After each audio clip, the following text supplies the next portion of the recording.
Okay, we have Dylan, and we'll go to questions right off the bat. Dylan, to your left over here, third row.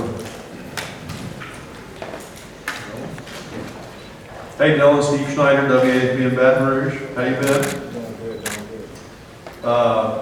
Talk about being the guy that Coach Saban selected to come here and represent the defense. Obviously, we've seen you since you were on the cover of the magazine as an 8th grader. It's been a long journey, but maybe just the maturation process for you and what kind of defense you think you're going to be leading and what your role is going to be. Honestly, I feel like personally it's a great honor to be here, to be one of the guys that Coach Saban has chosen. And personally, I just really want to, lead the defense in the way it's supposed to be led. I'm the type of guy, I'm a perfectionist, I want things done the right way, same as Coach Saban. And I'm hard on myself, and just as I'm hard on myself, I'm going to be hard on other guys as well. And I just want things to be, done like I said, the way it's supposed to be. And I really want to be a great leader for my team, for the defense, and I want our defense to be dominant. I want our defense to be dominant. I want our team to be dominant in all aspects, not just defense. And I know Tua wants that as well. And we're working together hand in hand as him being the leader on offense and being the leader on defense, just to make that happen. So, To your right. Dylan Paul Stockman, WTVM, Columbus, Georgia. What does Markel Penny mean to this linebacking core? What do you want to see from him as one of the leaders of this group? For him to maybe stand out and get some more reps on the outside of special teams and things like that. yeah, Markel means a lot to me, man. Like, that's the crazy part. He pushes me every day in practice, and I push him. I'm on him more than ever. Just as I'm on him, I'm on all the guys that's in our room, and I want him to be the best he can possibly be. That's the thing with me, like being a leader too, like you have to be able to see the potential of the guys. And I see the potential in the light that he has, that can shine very bright, you know what I'm saying? And I want him to, reach all of his potential and do what he can to, be in a position I'm in, and I just want to see everyone shine. To your left over here, front row. Hey Dylan, Dean Leckie from Dogwoods. I wanted to ask you you probably played dozens of games in college. What's the toughest game you played in, and why do you remember it being the toughest game? The toughest game I played in was the Georgia game last year, SEC Championship. And the reason I say that is because it was a very aggressive game on both sides of the ball. Georgia came with it, we came with it, and I just remember after that game, I just felt like I got into a brawl. My entire body was hurting. It took me a couple of days to get back healthy and all that, to take care of myself. But that was one of the hardest games I ever played. Second row, right here. Soraya Ponders, West Williams. Hey Dylan, so Alabama is known for their defense. Do you feel as if, or do you see you guys getting back to the Alabama standard for this season? Oh yeah, of course. That's what I was telling the first reporter, and that's one of my main things. That's really what I'm focusing on. But it all boils down to the right leadership and guys being on the same page. Because the coach is going to make the right calls, all up to us, to execute it. So with that being said, it's all up to me to get that done. And I tell myself and I tell everyone else, whatever happens with this defense this year is it's on me. And me, I take pride in all of that. I told you guys before, I'm a perfectionist and I want things done the right way, just as Coach Saban wants things done the right way. So that's how I'm going to take it. Right here, second row, Braves. Can you talk a little bit about some of the freshmen who have come in and how they went through the spring, and have there been any of those guys that made you say, whoa, this is something special? As far as in our linebacker room or just all over? Just any of them. Okay, well, just speaking on all of the guys that came in, it really shocked me because a lot of the guys are very talented, and for them being here in such a short amount of time, they're grasping on to, the defense and even the offensive play calls very well and very quickly. And I'm just each day that goes by, I try and tell them, the ones that are struggling, that it's okay to make a mistake, it's okay to move forward and, not feel comfortable right now, because in order to make a mistake, in order to learn and be comfortable in our defense, you have to be okay with making the mistakes that you make. And that's what really helped me, because I was so hard on myself, I was so hard on not getting things right at a particular time that it basically pushed my process up a little bit more, and I learned the defense faster than I expected to. So that's what I keep trying to tell them, and that's why, that's what helps me be a leader too, and connecting with my teammates. Okay, gentlemen in the later. AJ Spur, 90.7 WVUA FM, Tuscaloosa. Dylan, earlier today, Coach Saban said that the loss in the national championship isn't a loss that you ever really get over. Can you speak on how that loss against Clemson impacted you as an individual player and impacted the defense leading into the 2019 season? It really impacted me a lot. It left a bad taste in my mouth just because I feel like I didn't do enough. But this year, like, I really have the mindset that I don't want to leave the field. And that was like really something that I had to deal with the entire year because, like I said, I wasn't a mighty linebacker, so there was times I had to leave the field, for the other guy to come in and take that responsibility. But now it's like, since now it's in my hands, it's my defense, I can run the way I want to run it. Like, I want it to be crisp. I want everything done the right way. I want, to never leave the field. I want guys to be able to depend on me and know that I'm going there. I'm someone that they can depend on. And, like I said, overall, man, it's just, I'm very eager for the season to start. So. Okay. In the blue dress. Thank you. Dylan, a couple years ago, you were in the Players Tribune talking about your days with your uncle and playing football in the yard. As we try to understand a little bit more about why you're a perfectionist, what did those moments when you were 10 years old teach you about where you are right now with the Crimson Tide? Really, it was that, and also like what I went through with my dad too, because my dad, like, if I wasn't doing something the way it was supposed to be done, he made me do it over and over and over again until I got it right. And that's where that really came from. And then also just the fact that with me, I was always a competitor, so if I lost, I would always want to keep going until I won. So that helped me develop as a leader, and that really separated me too as just the player that I am today. So that goes along with me being the leader that I am, with just being on this Alabama football team and leading my teammates and being the guy that I am and pushing them. And not only worrying about myself, but like also affecting the guys around me. To your right, third row. Caroline Grace, WAFF, Channel 48, out of Huntsville, Alabama.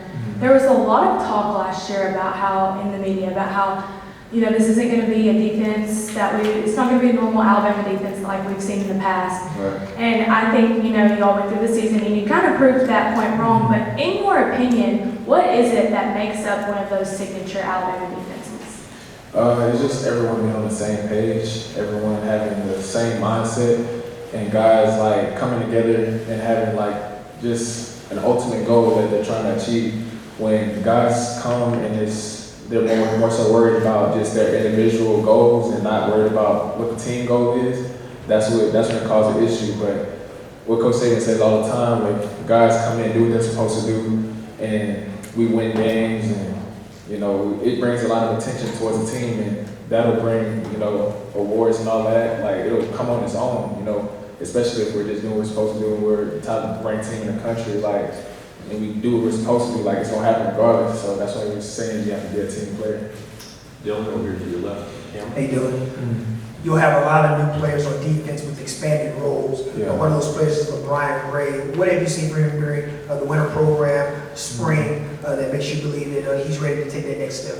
Man, he's very dominant. He's one of my favorite players on the team. And like I said, for him to be so dominant and so much of a great player, you wouldn't expect that coming off the field because, like I said, he's so quiet and to himself, and he's real goofy too. But it's like a switch that goes off in his head once he goes on the field. And like I said, that's what makes him that's what separates him from everyone else. Dylan McMillan, Bama Online. It's well documented that a lot of ex-players hang around on campus during the summertime. Right. Being put into that leadership role, have you reached out to those guys, talked to those guys about what's expected or what to think about? Not really. Like, I'll speak sometimes briefly, but whenever I speak to ex-players, like, it's just like them trying to give me advice as to like how the next level is and stuff. But for me, it's not really. I'm not really too worried about that. I don't really think too much about the next level at all, really, because my main focus is my team, my defense, the whole team entirely, and just winning another championship. And as far as the leadership part, like, I'm a natural born leader. I lead by example. And I feel like since I've been at Alabama, it really helped me evolve more as a vocal leader. So I'm just ready to take on that role. Front row here. Dylan from Baton Rouge. When you left Baton Rouge, it was kind of shocking when you went to IMG. People really didn't expect it. How did it prepare you for a moment, and maybe this moment now, when you look downstairs and you see the fandom that surrounds Alabama, and kind kind of your journey. How did the beginnings of that stage prepare you for where you are now? It really helped me a lot because whenever I was in that time period, you know, I left for football, but also left for family reasons too, because I wanted to help provide. I wanted to get in college so I could be able to, like, you know, work hard and get to a point where I was able to, you know, help make a change in my family and make a difference. So with IMG, you know, they helped me develop more as a player, a person, and a man too. And it made my decision even more easy when it came to leaving home in Baton Rouge. And like I said, it was just, I feel like it was a blessing for me to be able to do that too, because I met a lot of great people and a lot of great players there too as well. The middle, Cameron. Dylan, Alabama's known for having, you know, to replace a lot of defensive talent every year, and there always seems to be a guy that steps up in those holes, like Quinnen Williams did last year. Is there a guy, offense or defense, on this team right now that we're not talking about that you think could be this year's Quinnen Williams? I'm not gonna lie, it's a lot of guys that could be like that, and just from, you know, me watching the younger guys and watching the older guys, like, there's so many guys that could be like that, and that's the beautiful part about it, because like that's what I want. That's what I want. I want guys to be able to step on board and have that mindset about themselves. Like, they're not going to be denied. They're going to be driven to, you know, be the best version of themselves possible. Like, I want that. You know, so if everyone is on that same mindset, that brings value to the team in a lot of different ways, and that can get us back in positions where last year we were in a championship and hopefully win it this year. Right here in front. Drew DeArmond, WZN Radio, Huntsville, Alabama. Dylan, when you kind of self-reflected after last year and you got with Pete Golding, what was the one or two aspects of your game that you wanted to improve on the most? And then the second part of the question, talk about, he's not getting a lot of buzz as people ask about the young guys. Talk about an old head like Joshua McMillan, who's been patient, who's beside you all spring. Well, first off, with Coach Pete Golding, it's not really anything specific that he wants me to work on, because like he's a nitpicker. So like for him, he looks at everything that I do and try to find something wrong with it and tells me to fix it immediately. And like gets on me a lot about it, and that's something that I admire about him for doing, because it makes me better as a player, and like we have a really great relationship. And like I tell everyone else, like he's from where I'm from. Well, he's from Hammond. That's like 45 minutes away from Baton Rouge. So me and him have like a close relationship in that aspect as well too. As far as Josh, like I said, me and him, he's taught me a lot. Even when I was a freshman, he was an older guy, and I had to be tucked under his wing with Sean Evans' wing, Sean Dion, like so. It was a lot of guys, but him specifically, like he just taught me a lot of things, and I'll be able to play side by side with him. You know, I'm comfortable having him and being able to depend on him as well. So, two questions right here in front on the right. Rashad Snell, Alabama News Network in Montgomery. You're top 10, if not top 5 best players on the team. How does that speed help your game and make you the player that you are? It helped me a lot, but it's like I don't rely the majority on my speed, because it's more so technique about me. It's more so I have to worry about the little things. You know, the little things play a big part, whether it's your footwork, the angles you take. My speed is just a complementary.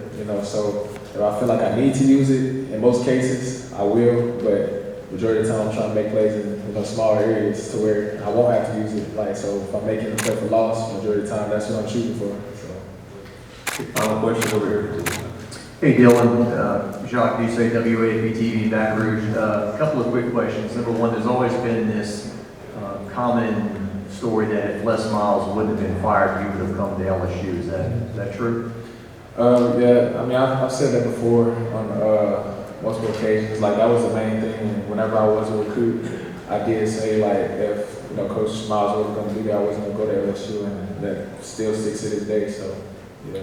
And just to follow up, you know that with LSU and Alabama, there's a lot of toxic stuff on Twitter and social media. And how have you dealt with that? People who never met you, don't know anything about you, that call you a traitor, or some of these things that happen. Well, the thing about me is, like, I'm big on, like, you being, the best version of you possible and growing into the individual that you're supposed to be. And I wanted to put myself in the best position to be able to do that. And I just didn't feel like staying home would be something that would, make you grow as a player, person, and a man. And in order to grow, you have to put yourself in uncomfortable positions. So that's what I did. And I knew Coach Saban would take me under his wing, and I could learn from him. And like I said, Coach Saban has really a lot of great values for himself, his team, and his players. And I said, he's a great person to learn from. Dylan, thank you very much. No problem.